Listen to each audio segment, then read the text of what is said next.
Welcome to the Zoe Routh Leadership Podcast, where we share all things people stuff in leadership. Learn from leaders who have done the hard yards and learn from experience. Hear from expert authors about the latest insights from culture to strategy and messy people dynamics. Get tips and insights from multiple award-winning author and leadership expert herself, Zoe Routh. Now, on with the show. Hi, it's Zoe. So, what would you do if you had everything you believed in, everything you loved, everything about who you think you are ripped away from you? How do you begin again? How do you continue life? How do you reinvent yourself? Well, that's what my guest today is going to share with us. How do we actually develop resilience, whether it's for your personal self or for your organization? She says the principles that you apply are exactly the same. She has an incredible story to tell, and it is an absolute delight. And her name is Jennifer Eggers. She is the author of Resilience, It's Not About Bouncing Back, which is an international bestseller in several categories with many 5-star ratings. She is known for helping leaders demonstrate visible leadership fast. She is a former partner with Cambridge Leadership Group, Vice President, Leadership Development and Learning for Bank of America, and has had several other roles in learning and organizational leadership development. She is an advanced practitioner in adaptive leadership. So you know her and I are going to get along when we talk about complex systems and adapting organizations and people within complex systems. So we dive heavily into some of the fundamentals and explore some of her background. So yeah, you're going to love this. I had a ball. Let's get into it. All the way from Pennsylvania, welcome Jennifer Eggers to the show. Thank you so much. I'm so excited to be here. We were just comparing weather notes, as you do when you talk across the planet, and how it's cold and miserable and dark, wintry, end of winter over there. And today is just a beautiful autumn day. Well, here in Australia, we don't say fall, it's autumn, which sounds very regal. In any case, weather aside, let's get into the exciting stuff that I know that you have been working on. Your book is out. It's called Resilience. It's Not About Bouncing Back, which it's a great place to start. So if resilience is not about bouncing back, and that's typically what people think, resilience, you get a hard knock and jump back up again. What is resilience about? Yeah, so we believe that resilience is not about bouncing back, because by the time you try to go back, there's often no back to bounce to because everything around you has changed. And so when we go through this disruption, resilience is really about coming out of disruption energized and elevated and ready to go forward. I even have to catch myself too, but ready to go forward, more effective than you were having gone into the disruption. So we're thinking about resilience as the ability to use the disruption to actually get energized and elevated by it. That sounds lovely. It sounds impossible in some regards. If I think about people experiencing disruption through COVID in 2020, and how difficult it is to find light in the darkness when everything has been turned upside down.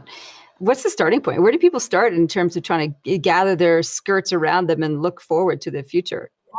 That's the $64,000 question, I think. But COVID is a perfect example of how we can't go back, right? For a while, we all talked about, well, we're going to get back to normal and when we go back. But I think we're starting to realize there's no back.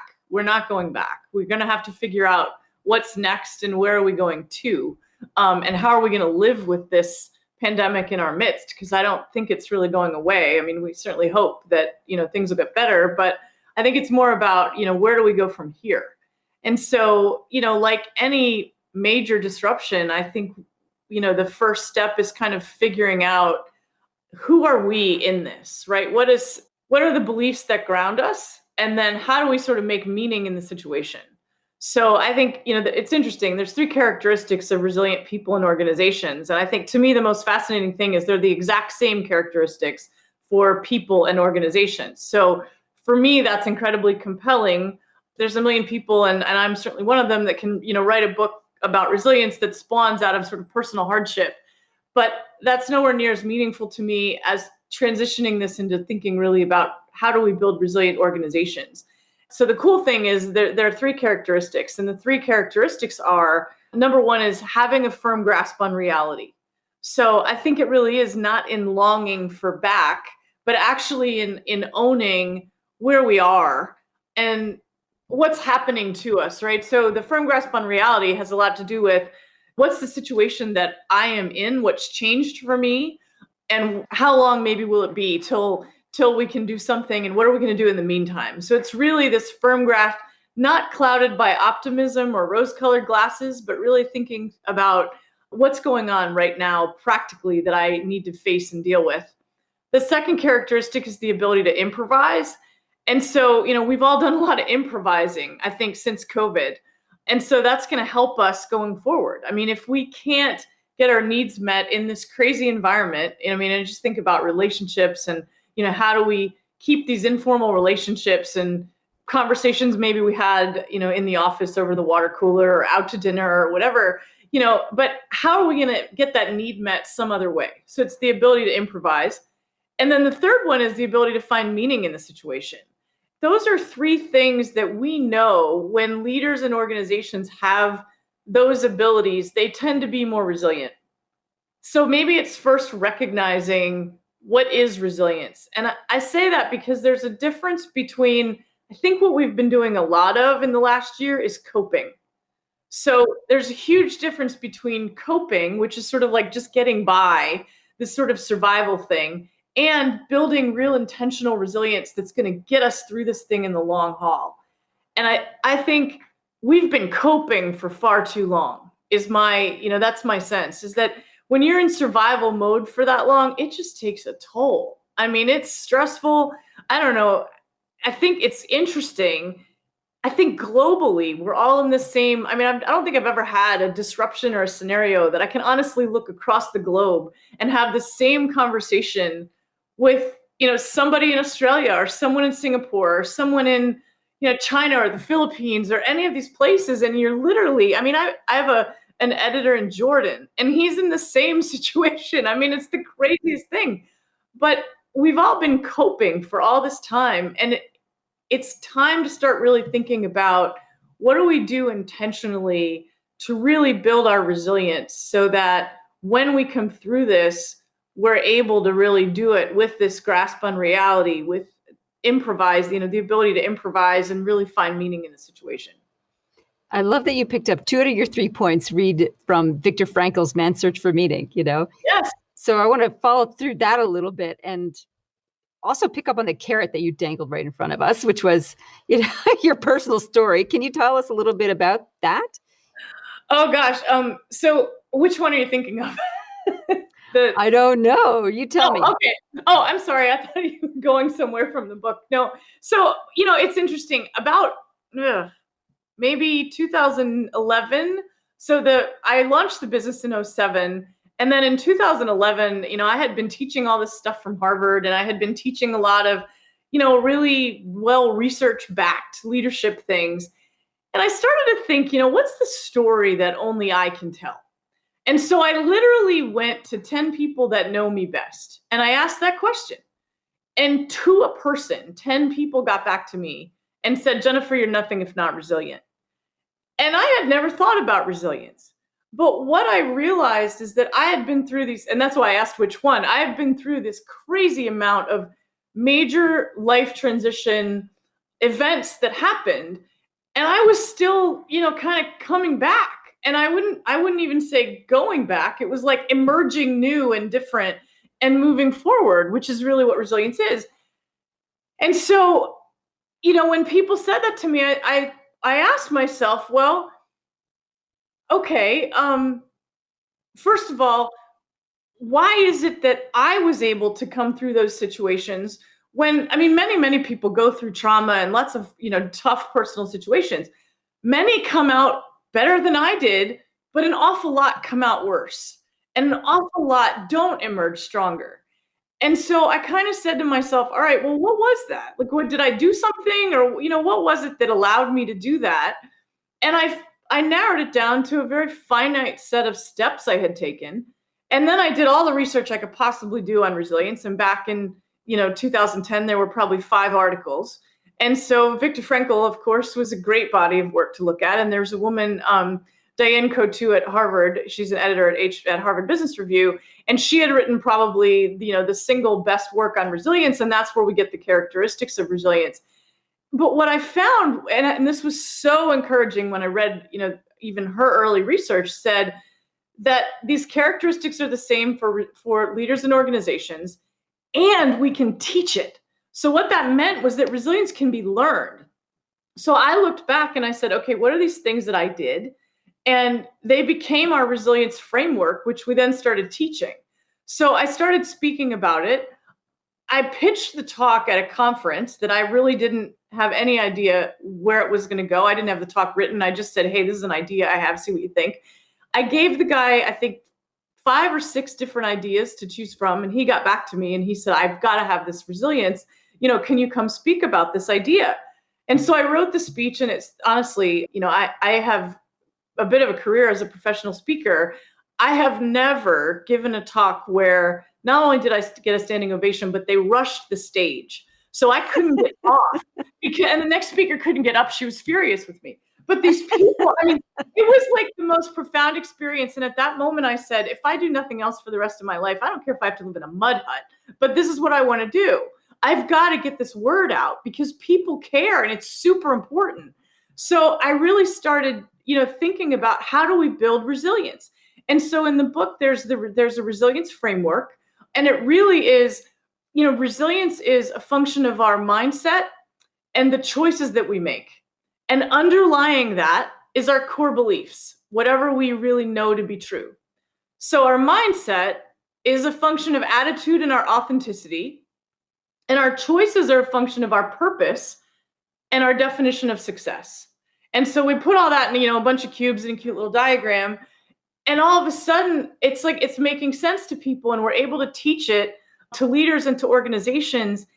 And it's not only been life-changing for me. We watched an organization about a year ago. This is when I really knew we had something after the talk. But we after the talk, I wrote, a 2.5-day workshop with my co-author. And then we wrote the book after the workshop kind of made it. But we put a leadership team through the resilience workshop. And, you go and you do these workshops and you think, okay, everybody takes the binder away and you don't really know if you've made a difference. So I called the CEO, you're laughing. So I called the CEO about 3 months later, and I said, hey, Sean, what's changed? And as I asked the question, like my heart's pounding in my chest because I don't want to hear the answer that the binder is still on the shelf, right? So he says to me, Jennifer, our entire company has more courage because 12 people went through this program. And I was floored. I was blown away. But I started calling those 12 people to find out, okay, wait, what did you take away? What really stuck?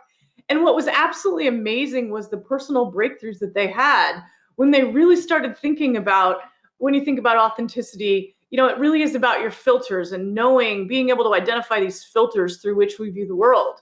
And really getting a sense of how do we break through the top of our comfort zone with our purpose? There were these big concepts that you just don't talk about in corporate training these days. You don't really, that distance between your head and your heart rarely gets traveled in a corporate training workshop. And we were in there talking about faith. We were talking about your core beliefs. These things were profound. And then on the last day, we took it and we said, okay, so how does that translate to your organization? And the head of HR was in the room, and she almost made me stop because it was so edgy. This conversation was so real. And then we brought the CEO in, and we had him have this very real conversation with his, top 12 high potentials. And it changed the company. It was just incredible. It changed individuals, and it changed.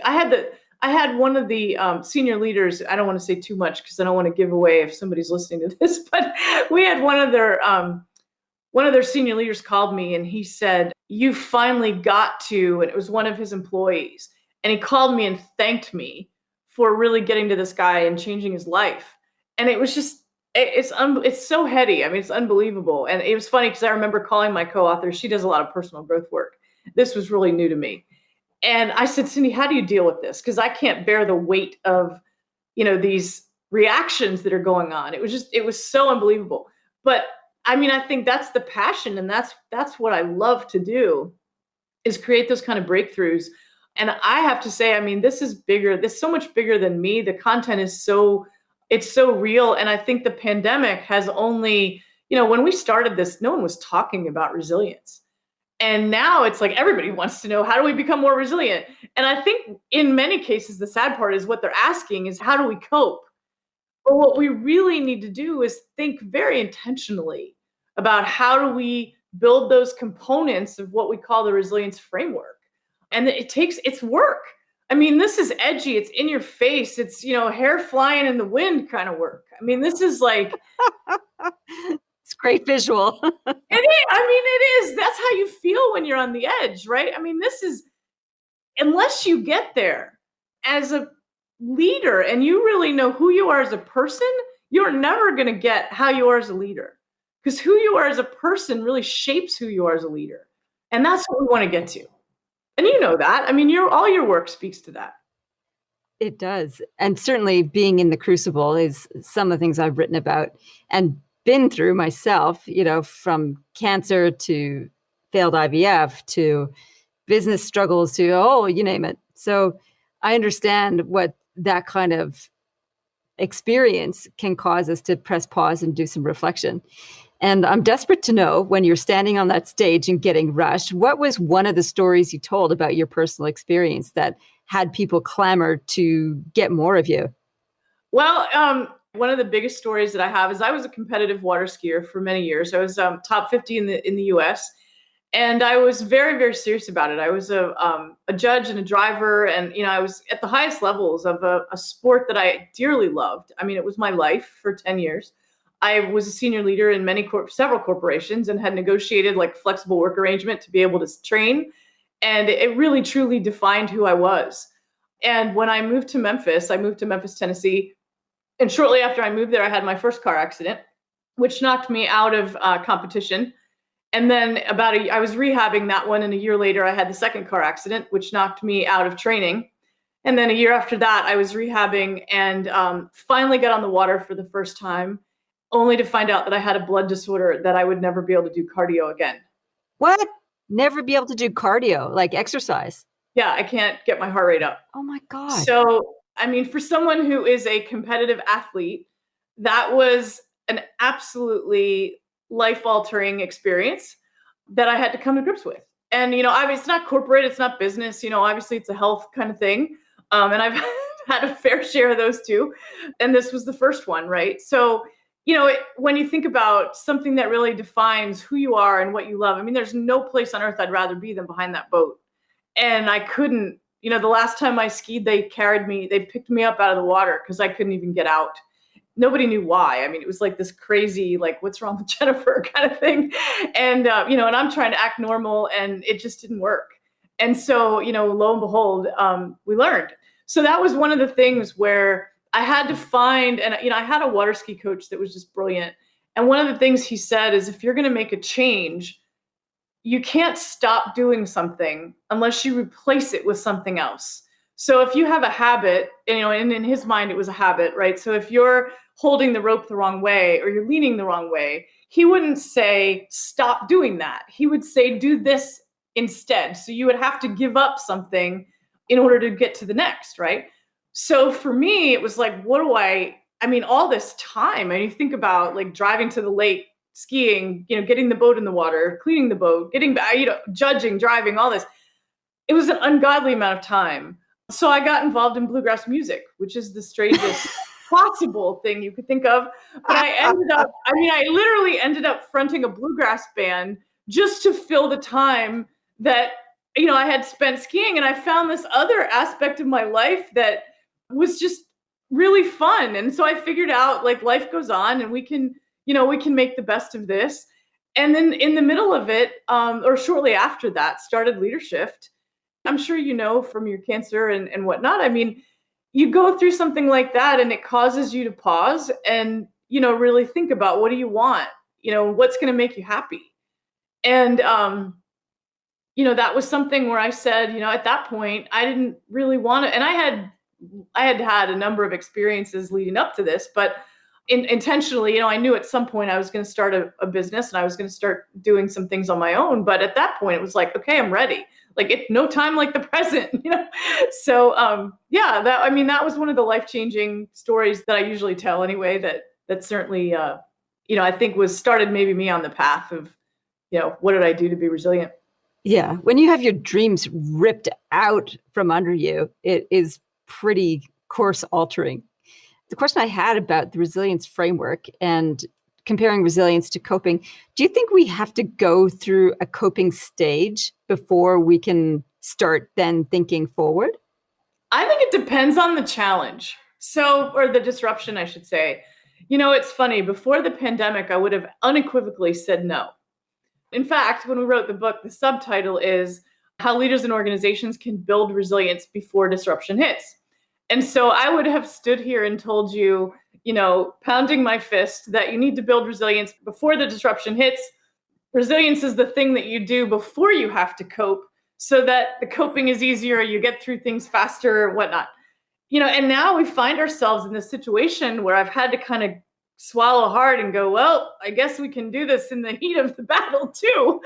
And we've had to find ways. So I think what's been challenging is getting people out of the coping, to distance yourself from the coping, maybe step off the field and out onto the balcony, and really be able to kind of step back and say, all right, let me look at my life from, 50,000 feet up and figure out the resilience part, because I really don't think you can build resilience while you're in the heat of survival mode. I think it is really, really hard. It's something you've got to do kind of separate from that. Now, what I'm learning that unbeknownst to me, I think you can do both, but I think you have to be intentional about putting aside the coping and creating space to really get intentional about how to get stronger and how to kind of answer those questions in the framework about how to really get more authentic and what is your purpose in a situation? What is your definition of success? I mean, can you do that while you're coping? Yeah, but I don't think you can do it when you're just when you're mired in coping. Yeah, your biology won't allow it. You're totally in flight mode. So it's really hard at that point. But so no, I don't think to answer your question, I don't think you have to go through the coping necessarily. I mean, I've had a lot of people that we've taught this too that didn't have any real reason to cope right now. They're just building resilience kind of for the future. But certainly with the pandemic, I think we've all done our fair share of coping. Yeah. Had the rug pulled out again in many instances. Some more forcefully than others, that's for sure. And for longer than others. I think the length of this has been just the hardest thing to deal with. Yeah. I have a friend of mine. She's a massage therapist, runs her own practice from home. She was saying in one day, over the course of 2 days, the lockdown happened and she had to cancel her 50th birthday party. So no social things. She did that. And then also her work shut down for, they were saying at the time, probably 6 months, her only source of income. And then she couldn't go to a competitive triathlon that she was going to. So her health, her social, and her work gone in 2 days. So yeah, you're going to be big coping before you decide what's the meaning in this. And there's nothing wrong with that. When I talk to somebody like that, sometimes it's when you're in the thick of it, sometimes it's okay not to build resilience in that moment. Like just get through it. Get in survival mode, buckle down, get yourself over the hump, and then we'll think about, building resilience. I think at that point, it's sort of where Maslow's hierarchy of needs come in, right? Like you have to really focus on survival first. It's interesting. I don't think I've ever given that advice as often as I have this year, but in many cases, that's where we are. Yeah. So I'd like to ask you a little bit more about success, because I'm fascinated that this has come out through one of your principles or part of your framework. Tell me a little bit more about how you take people through contemplating success as part of a resilience piece. Yeah, and that's a great question. It's a little complicated. There are a series of exercises that we ask people to do, and they're in the book if anybody is interested. But there are a series of exercises that we ask people to do. And the first is really, one of them is to really understand your filters. So there's a, kind of the book is sort of, I don't want to say linear, but it builds on itself, right? So we talk about authenticity. We'll talk about mindset, comfort zone. There's some things that kind of, once you get through that, knowing your filters and understanding some of that, then we like to look at things like times in your life where you were most alive. So there's a series of questions that's one of the questions, right? So think about, and it doesn't have to be positive or negative, but just think about, jot down and we ask people to do this quickly. So jot down quickly times in your life that you felt most alive. Then we might ask times in your life when you were afraid of getting in trouble. And then we might ask people that you admire. And we'll stand there and do think about celebrities, think about people from history, think about authors, think about musicians, anything that you admire. So we end up with this, several pages, if you will, of data on what matters to people. And then we'll ask them to go through and circle themes and really look at what was driving you in those moments where you came alive, or what is it about those people that you admired? And there's about 10 of these questions that we'll put people through. We'll ask people to kind of fill out, jot down quickly so you get their first instinctive response. And then we translate that to sort of driving needs. So what are the things, and my co-author has the best phrase. She talks about your definition of success has to be something that you could do on a desert island by yourself. So it's not about money. It's not about a metric. It's about who are you being when you're at your most successful. So it can't be dependent on other people. And so we help people really understand what are their driving needs and who are they at their core, like their essential part of their being. Who is that? What is that when they're being their absolute best? So for me, and of course, you can get poetic about this. The more thought you put into it, you can kind of come up with a statement that you memorize. But, mine is really four things. And one is having the strength to be true to myself. So when I'm being successful, I'm really being true to who I am at my core. I'm impacting life instead of being happened to. I'm connecting with others while standing on my own. And I'm really relishing that significance of having made a difference. So it's interesting, I memorized a statement. It was basically that, but in a little more poetic. But I memorized that years ago, back in maybe 97-ish. And, you memorize it, and it is as much a part of me as anything on my body, but I don't talk about it very often. I'm not sure it even comes out very often. But I had a situation, and we talk about, this is how resilience works. When you build things like these elements, I had a situation several years ago where my car caught fire. What's with you and cars? I don't know. Yeah, so everybody asks me that in the workshops too. It's funny, none of them were actually things that I caused, which I think is rather humorous. But anyway, car catches fire, leave the dealership. They had spilled transmission fluid over the exhaust manifold. So 5 minutes out of the dealership, I've got flames coming out of the passenger compartment. And I'm trying to, keep myself safe, and I'm in traffic. So I'm trying to not, have a problem. So, and my foot is in a boot because I had foot surgery. So I literally pull off, and I literally do this dive out of the car, and my computer goes first, and then I go out of the car.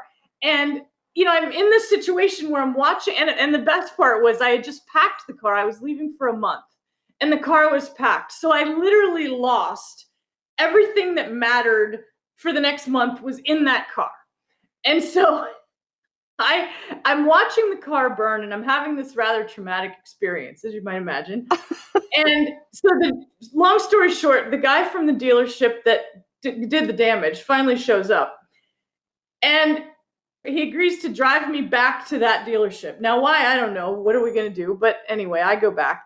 As that event unfolded, I had every opportunity to go sue them, own a car dealership.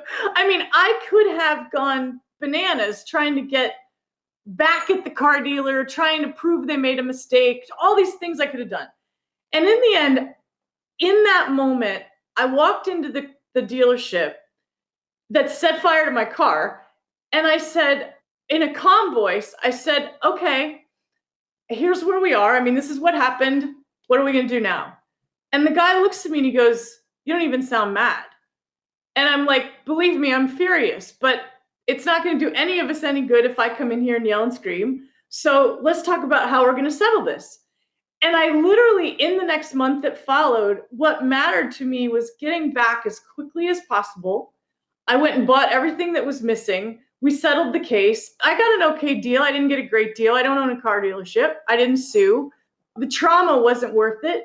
And so I made this series of decisions. And then what happened was I got caught up in the actual trauma. I got to the point where I couldn't physically put things in the car. And that was when I knew I needed help, because I literally couldn't put a briefcase in my car out of this paralyzing fear that something was going to happen. So I went and saw a trauma specialist.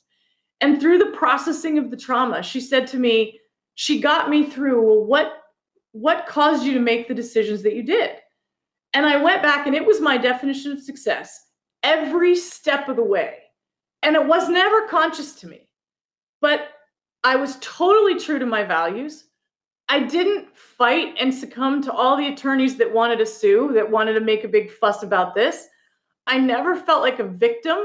I was like, okay, I'm in control. This is what I'm going to do. I'm going to go buy the things I'm missing. I'm going to rent a car. I'm going to continue on my, to my client meeting. I'm going to continue on the trip I was going on. I really lived every bit of that definition of success because I had figured it out before I needed it. And when I figured that out, the trauma went away. Oh, wow. It was unbelievable. It was like this life-changing moment where as soon as I realized there was a reason that drove every decision I made, and it was that my definition of success was so unconscious to me, it was so ingrained in me that I made decisions that were in accordance with my values, even in the midst of the worst possible coping. And that's the power of really building resilience and building that definition before you need it. I love that. I love how your definition of success are guardrails for everything that you undertake or experience.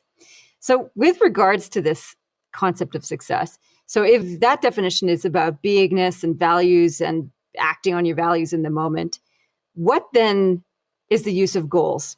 Because that's usually what people link success and goals to. Yeah, so I think that's interesting. So I'm going to give you an off-the-cuff answer because I've never been asked that. Gosh, I think of success as who you're being. Goals are what you're doing. So I think you should be able to live your definition of success even when you're not meeting your goals. Now I may rethink that by tomorrow, but that's where, that's really where I think goals are doing, success is being. Yeah. Okay. Yeah. So what do you say to people who have, I'm asking you these questions because I wrestle with these all the time with my own clients. What about those of us who hang their success in their doing piece instead of their being piece? That's the same problem as someone that is, I think of the difference between excellence and perfection. If success is all about what you're doing, you're never done. You never get to sit there and relish it and really be it, because there's always another one. There's always another goal. There's always something else to do. Where I think success is about who you are. And that's not to say that goals are bad or that there's no purpose for goals. Goals are necessary and goals are important. But I don't know that goals and success are the same. So I would say it's probably problematic. I think those people are going to struggle with really feeling successful as a person. It's kind of like saying success is about money or success is about a metric of some kind. What happens when it isn't? What happens when that goes away? Yeah, like your car explodes and you got nothing. Success is about who you are. And I think so here's what I think happens is I think people that are using goals as a way to measure success are missing the true work of knowing who they are inside and how who they're being shapes who they are as a leader. I agree with that. And they're also setting themselves up for failure, because when life does pull the rug, and it often does, the sense of success that they were seeking disappears. Often it's external. Yeah. So I have many questions still. When we're talking about organizational design, and organizations are complex systems, and resilience is about the ability to experience disruption and grow stronger from it. Your core premise is that we need to build resilience before disruption if we can, if not as it's occurring. How do we go about building resilience in an organization? I mean, you talked about the framework from a personal point of view. Then do we apply the exact same questions in an organizational context? Absolutely. So there's one addition. So the entire framework can be applied in an organizational context. I will say the language is a bit different, right? We might talk about core beliefs. That might be your faith as an individual, or your values, or in an organization, that might be your mission or your value. It could be values too, but it could be your mission or your vision, or whatever that organizational statement is that captures the sort of, essential whatness of the organization. So the language is a bit different, and maybe purpose is a goal or a metric or an objective. Your definition of success may be a mission statement, or it may be something other than, and frankly, in an organization, it may have more to do with, the financial, there's some realities about organizations, right? But the exact framework applies to organizations with one addition. And the addition is, the only way this works in organizations is if we create alignment. You can't just go into an organization and have the CEO say, all right, here are all the values, here's the mission, here's the definition of success, here's what it means to be authentic. We have to create alignment around that with the people who matter. So when we think about building resilient organizations, we're bringing the leadership team together, maybe even a board, as a start, to get some engagement from them. And then we bring a leadership team together and we engage different levels in the organization. It's a very inclusive process. And what it does is it creates a shared agenda around those elements of the framework. So, and when we did that, the company I mentioned earlier that did a really great job with that, I mean, they wrestled with it, but what they had to come to grips with was they were actually a merger of 7 companies. So they had seven. So they had different legacies where, there was an Australian subsidiary of that company. There were people in the US, and in the US, you had California, you had Florida, you had Texas, you had, those are vastly different cultures. It was a global company. And so we brought all these people together. And so, but if they really want to be a resilient company, those people have to align around, what does it really mean to be successful here? And that was the interesting thing, because the CEO certainly had that when they merged, the CEO, of course, had told the street, well, there's a reason we're merging and we're going to get this value and the synergy from all these different places. And, we have products that are complementary. And he told this great story. But what he missed was that, first of all, it was a public company, but a community-driven mission. So each of the companies that they had acquired had a very altruistic, community-driven mission. So when those people came together, the one thing they had in common was that we're not in it for the money. We're not in it for the profit. We're not in it for the value add. We're in it to make a difference in the community. But that message was nowhere at the high level. And so what was fascinating was when they figured that out and they were able to say, well, what does it really mean for us to be authentic? It means we're serving our community. It means we're making a difference. We're making things easier in schools and churches and community centers and these customers that they served. And when they aligned around that, and then they brought the CEO in and he could see the passion around, what does that kind of success mean? That profit language, that went right out the window. But what they had was alignment around a cause. And the passion and the emotion and he would tell you the courage that came out of that. And when I say courage, once an organization builds this shared agenda, it allows them to make decisions where they can very clearly say what's in and what's out.